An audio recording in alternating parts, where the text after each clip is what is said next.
ನೀನು 8ನೇ ಕ್ಲಾಸ್ ಓದುವಾಗ ಆನ್ಯುವಲ್ ಡೇಗೆ ನಾಟಕದಲ್ಲಿ ನಿನಗೆ ಯಾವ ರೋಲ್ ಸಿಕ್ಕಿತ್ತು? ಯಾವ ರೋಲ್ ಸಿಕ್ಕಿತ್ತು ಹೇಳು. ಅಪ್ಪನ್ ರೋಲ್. ಮತ್ತೆ ಆ ರೋಲ್ನ ನೀನು ಅರ್ಧದಲ್ಲೇ ಬಿಟ್ಬಿಟ್ಟು ವಾಪಸ್ ಮನೆಗೆ ಬಂದ್ಬಿಟ್ಟಿದ್ದೆ. ಯಾಕೆ?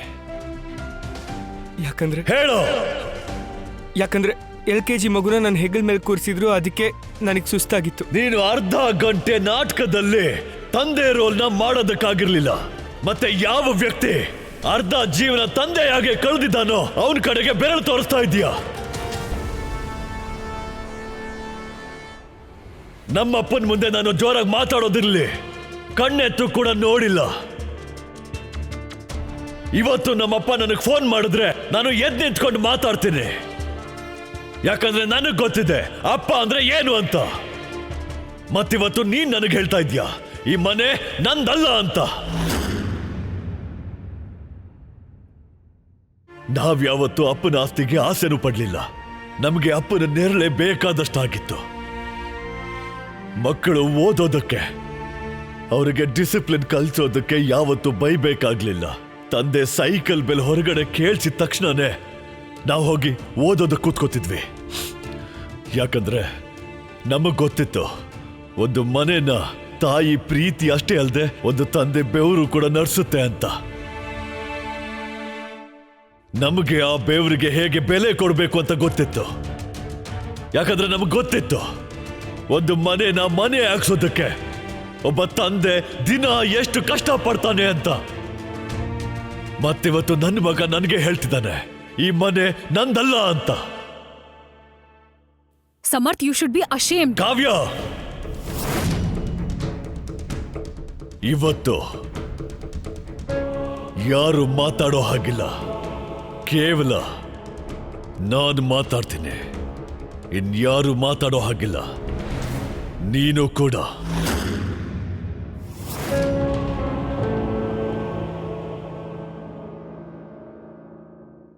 ನನ್ನ ಮಗ ನನಗೆ ಹೇಳ್ತಿದ್ದಾನೆ ನಾನು ಅವನ ಮನೆ ವಿಷಯದಲ್ಲಿ ಇಂಟರ್ಫಿಯರ್ ಆಗ್ತಿದ್ದೀನಿ ಅಂತ. ಅವನು ಅವನ ಗರ್ಲ್ ಫ್ರೆಂಡ್ನ ಅವನ ಮನೆಗೆ ಕರ್ಕೊಂಡು ಬಂದಿದ್ದಾನೆ ಅಂತ. ಒಂದು ಸಲ ಮತ್ತೆ ಹೇಳ್ಬಿಡು ಈ ಮನೆ ನಂದಲ್ಲ ಅಂತ. ಹೇಳು ಹೇಳು.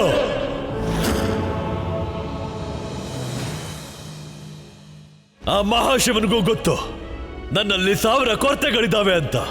ಆದ್ರೆ ನನ್ನ ಅಪ್ಪ ಅಮ್ಮನ ನಾನು ಯಾವತ್ತೂ ದೇವರಿಗಿಂತ ಕಡಿಮೆ ಅಂತ ಅನ್ಕೊಂಡಿಲ್ಲ. ಆದ್ರೆ ಇವತ್ತು ನಾನು ನಿಮ್ಮ ಮುಂದೆ ಏನೋ ಹೇಳೋದಕ್ಕೆ ಅಂತ ಹೊರಟಿದ್ದೇನೆ.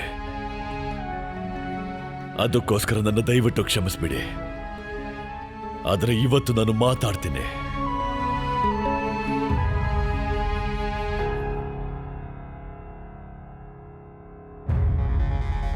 ಈ ನಿನ್ನ ಮನೆ ನೋಡು, ನಿನ್ನ ಮನೇನ ನೋಡು.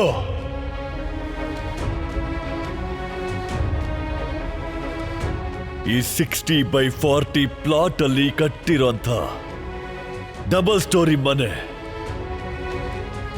ಒಂದು ಸ್ಟೋರಿ ಇದು, ಇನ್ನೊಂದು ಸ್ಟೋರಿ ಅದು, ಮತ್ತೆ 3ನೇ ಸ್ಟೋರಿ ನಾನು, ಈ ವನ್ರಾಜ್. ಈ ಮನೆನ ಮನೆ ಮಾಡಿದ ಸ್ಟೋರಿ.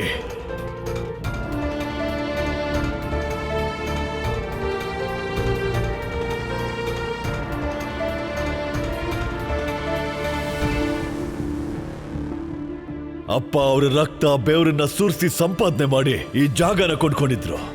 ಮತ್ತದರಲ್ಲಿ 1 ರೂಮ್ ಕಿಚನ್ ಸೆಟ್ ಮಾಡಿದ್ರು. ಆ 1 ರೂಮ್ ಕಿಚನ್ ಸೆಟ್ ಇಂದ ಹಿಡಿದು 5 ಬೆಡ್ರೂಮ್, 1 ಹಾಲ್, 1 ಗಾರ್ಡನ್, ಮತ್ತೆ ಹೊರಗಡೆ ನಿಂತಿರೋ ಆ ಲಕ್ಸುರಿ ಕಾರ್ ವರೆಗಿನ ಸ್ಟೋರಿ ಈ ವನ್ರಾಜ್.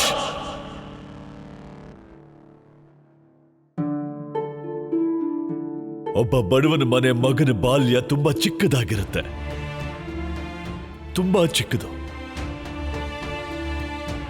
ಬುದ್ಧಿ ಬರ್ತಿದ್ದ ಹಾಗೆ ಅವನಿಗೆ ದುಡ್ಡಿನ ವ್ಯಾಲ್ಯೂ ಏನು ಅಂತ ಹೇಳ್ಕೊಡ್ತಾರೆ. ಬುದ್ಧಿ ಬರ್ತಿದ್ದ ಹಾಗೆ ಅವನು ದುಡಿಯೋದಕ್ಕೆ ಶುರು ಮಾಡ್ತಾನೆ. ನಾನು ಮಾಡ್ದೆ. 14ನೇ ವಯಸ್ಸಲ್ಲೇ ನಾನು ಟ್ಯೂಷನ್ ಹೇಳ್ಕೊಟ್ಟು ದುಡ್ಡು ಸಂಪಾದನೆ ಮಾಡೋದಕ್ಕೆ ಶುರು ಮಾಡಿದೆ. ಆ ವಯಸ್ಸಲ್ಲಿ ನಿನಗೆ ಶೂಗೆ ಲೇಸ್ ಕಟ್ಟೋದಕ್ಕೂ ಬರ್ತಾ ಇರ್ಲಿಲ್ಲ. ಆ ವಯಸ್ಸಲ್ಲೇ ನಾನು ದುಡ್ಡನ್ನ ದುಡ್ದು ನಮ್ಮಮ್ಮನ ಕೈಗೆ ತಂದು ಕೊಡ್ತಾ ಇದ್ದೆ.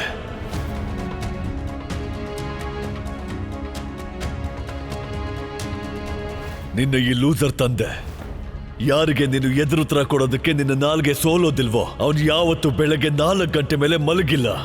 ಬೆಳಗ್ಗೆ ಹೇಳ್ತಿದ್ದೆ, ಓದ್ತಿದ್ದೆ, ಆಮೇಲೆ ಟ್ಯೂಷನ್ ಹೇಳ್ಕೊಡ್ತಿದ್ದೆ. ಇನ್ನು ಸ್ವಲ್ಪ ದೊಡ್ಡವನಾದ್ಮೇಲೆ ಪಾರ್ಟ್ ಟೈಮ್ ಜಾಬ್ ಮಾಡ್ತಿದ್ದೆ, ಕೆಲಸ ಮಾಡ್ತಿದ್ದೆ. ಮತ್ತೆ ಆ ದುಡ್ಡನ್ನ ಉಳಿಸೋದಕ್ಕೆ ನಡ್ಕೊಂಡು ಹೋಗ್ತಿದ್ದೆ. ಬರೀ 2 ಜೊತೆ ಬಟ್ಟೆಯಲ್ಲಿ ಪೂರ್ತಿ ಕಾಲೇಜ್ ಓದ್ದೆ, ದುಡ್ಡು ಸಂಪಾದಿಸಿದೆ, ದುಡ್ಡನ್ನ ಜೋಡಿಸ್ದೆ, ಮತ್ತೆ ಒಂದೊಂದು ಇಟ್ಟಿಗೆ ತಂದು ಈ ಮನೆನ ಕಟ್ಟಿದೆ. ಯಾವಾಗ ನನ್ನ ಶರ್ಟ್ ಕಾಲರ್ ಹರಿದೋಗ್ತಿತ್ತಲ್ಲ, ಆಗ ನಮ್ಮಮ್ಮ ಅದನ್ನ ಉಲ್ಟಾ ಇಟ್ಟು ಹೊಲ್ಕೊಡ್ತಿದ್ರು.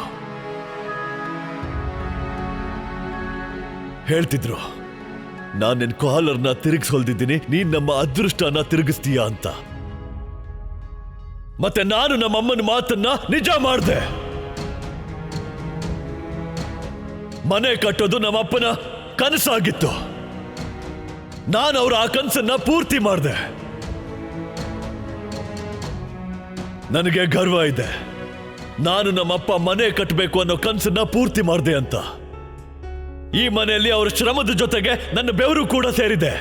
ಅನುಪಮ, ನೀನೇ ಹೇಳು ನಿನ್ ಮುದ್ದು ಮಗನ್ಗೆ, ನಿನಗೆಲ್ಲ ಗೊತ್ತಲ್ಲ, ಹೇಳು. ನೀವಿಬ್ರು ಅಣ್ಣ ತಮ್ಮ ಬೇಜಾರು ಮಾಡ್ಕೋತಿದ್ರಿ ಅಲ್ವಾ? ನಿಮ್ಮ ಹತ್ರ ಒಂದೇ ರೂಮ್ ಇದೆ, ಅದು ಚಿಕ್ಕದು ಅಂತ. ಶೇರ್ ಮಾಡ್ಕೊಳ್ಳೋದಕ್ಕಾಗ್ತಿರ್ಲಿಲ್ಲ ನಿಮ್ಗೆ. ನಾವು 4 ಜನಗಳ ಪರಿವಾರ ಒಂದೇ ರೂಮಲ್ಲಿ ಇರ್ತಿದ್ವಿ. ನಾನು, ಅಪ್ಪ, ಅಮ್ಮ ಮತ್ತೆ ಧನು ನೆಲದ ಮೇಲೆ ಚಾಪೆ ಹಾಸ್ಕೊಂಡು ಮಲ್ಕೋತಾ ಇದ್ವಿ. ನಾವು ಒಂದೇ ಒಂದು ಕುರ್ಚಿ ಇತ್ತು ನಮ್ಮ ಮನೆಯಲ್ಲಿ. ಮನೆಗೆ ಯಾರಾದ್ರೂ ಗೆಸ್ಟ್ ಬಂದ್ರೆ ನಮ್ಮಪ್ಪ ಎದ್ದು ನಿಂತ್ಕೋತಿದ್ರು. ನೀವುಗಳು ಕೂತ್ಕೊಳ್ಳಿ ಅಂತ ಹೇಳ್ತಿದ್ರು.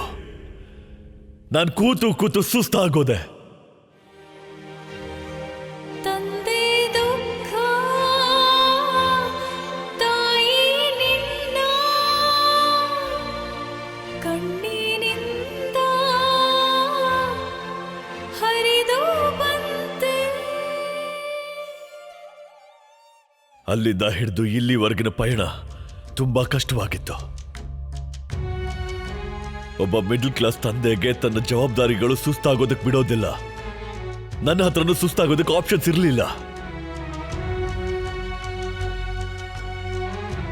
ಮೊದಲು ಒಬ್ಬ ಮಗನ ಜವಾಬ್ದಾರಿನ ನಿಭಾಯಿಸಿದೆ, ಆಮೇಲೆ ಒಬ್ಬ ಅಣ್ಣಂದು, ಆಮೇಲೆ ಗಂಡಂದು, ಆಮೇಲೆ ತಂದೆದು. ನಾನು ಯಾವುದೇ ಉಪಕಾರ ಎಣಿಸೋದಕ್ಕೆ ಹೇಳ್ತಿಲ್ಲ.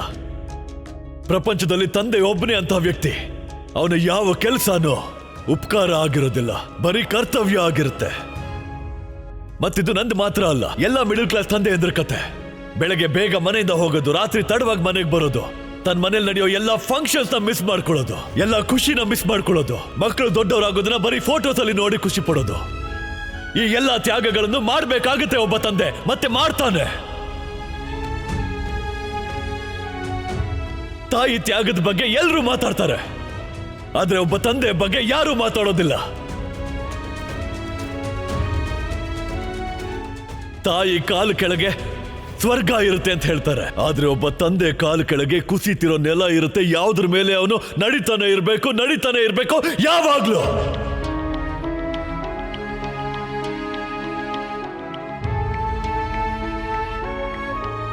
ಈ ಮನೆ ಹೊರಗಡೆ ಹಾಕಿದ್ದ ನೇಮ್ ಪ್ಲೇಟ್ ಯಾವುದನ್ನ ಕೋಪದಲ್ಲಿ ತೆಗೆದು ಬಿಸಾಕ್ಲಾಯ್ತು, ಅದನ್ನ ಅಪ್ಪ ಅಮ್ಮ ಸ್ವತಃ ಹಾಕಿದ್ರು ತಮ್ಮ ಕೈಯಾರೆ. ನೆನಪಿದ್ಯಾ ಅಮ್ಮ? ನಾನ್ ನಿಮ್ಗೆ ಅವತ್ತು ಹೇಳಿದ್ದೆ, ಈ ಮನೆ ನಿಮ್ಮಿಬ್ಬರದು ಅಂತ, ಮತ್ತಿಲ್ಲಿ ನಿಮ್ಮ ಹೆಸರಿರ್ಬೇಕು ಅಂತ. ಆದ್ರೂ ಕೂಡ ಅಲ್ಲಿ ನೀವು ಅವತ್ತು ನನ್ನ ಹೆಸರನ್ನ ಹಾಕಿದ್ರಿ. ನಾನು ಅವತ್ತು ನಿಮಗೆ ಹೇಳಿದ್ದೆ, 150 ರೂಪಾಯಿನ ಯಾಕೆ ಖರ್ಚು ಮಾಡಬೇಕು, ನಾನೇ ನನ್ನ ಕೈಯಾರೆ ಬರೆದು ಹಾಕ್ತೀನಿ ಅಂತ. ಆದ್ರೆ ಅಪ್ಪ ಹೇಳಿದ್ರು, ಇದು ನನ್ನ ಮಗನ ಹೆಸರು, ಗರ್ವದಿಂದ ಇಟ್ಟಿದ್ವಿ, ಗರ್ವದಿಂದನೇ ಹಾಕ್ಸೋಣ ಅಂತ.